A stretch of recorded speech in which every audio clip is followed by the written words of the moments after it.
Oh, what's up mga master? So ngayon mayroon lang tayong isi-share ko sa inyo na hindi naman to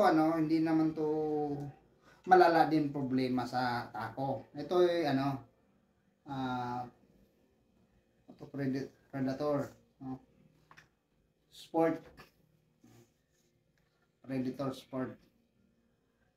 So ito yung shock na 3143. Okay? So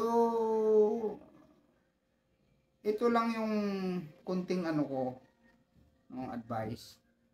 So siguro next time pagka kayo mayroong mga ganitong tako na unilock, so hindi ko alam kung kinagat ng aso na nagkaroon ng tama-tama naman yung tornilyo niya. Tingin ko hindi ko alam kung binabay script nila or kung saan nilaruan ng bata kaya nagkaganito siguro. Kasi hindi talaga papasok yan mga master. Kasi durug-durug pangit tingnan yung tornilyo niya.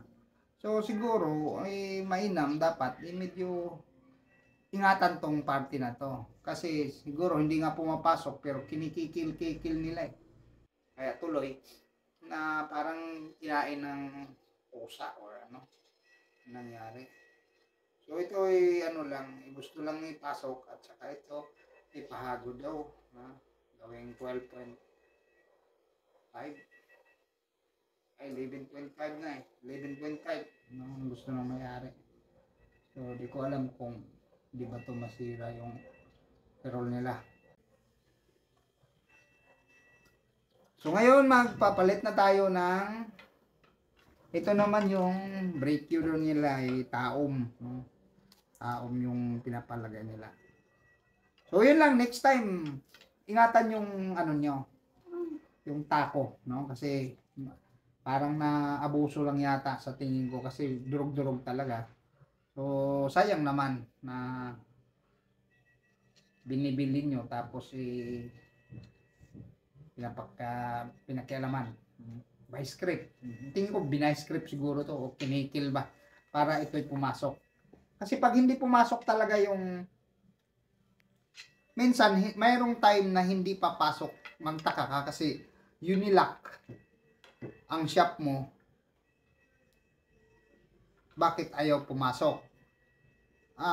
Ang nangyayari kasi niyan, yung shop mo luma or may alikabok, okay, pumapasok yung polvo. So pagka pinasok mo dito, naggaganit siya, ayaw pumasok talaga. So yun yung mahirap. Kaya minsan wag niyo itong pagdiskitahan. So itong parte na to. Dito kayo pwede maglinis. Yung yung sa shop banda. Diyan linisan. Ito kasi pag kinikil nyo, inipit nyo sa vice grip, hindi ko alam kung anong ginawa dito para magiging ganito yung itsura. So kawawa yung tako nyo. Sayang. Kung hirap naman kayo talaga maayos, so mas mainam, ipadala na lang nyo doon sa mga tao na marunong. Marami namang gumagawa din na malapit na sa area nyo para maayos.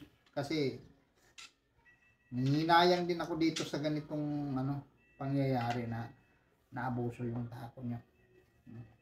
Binubuhusan nyo ng halaga tapos hindi nyo binibigyan ng importansya. So sa bagay, gamit nyo yun pero sayang lang. Pwede naman yung ibenta kung ayaw nyo na. O kaya pwede naman pong ibigay nyo sa akin. Handa naman akong tumanggap. Bukas pa ang puso ko para tanggapin yun. Okay, thank you very much.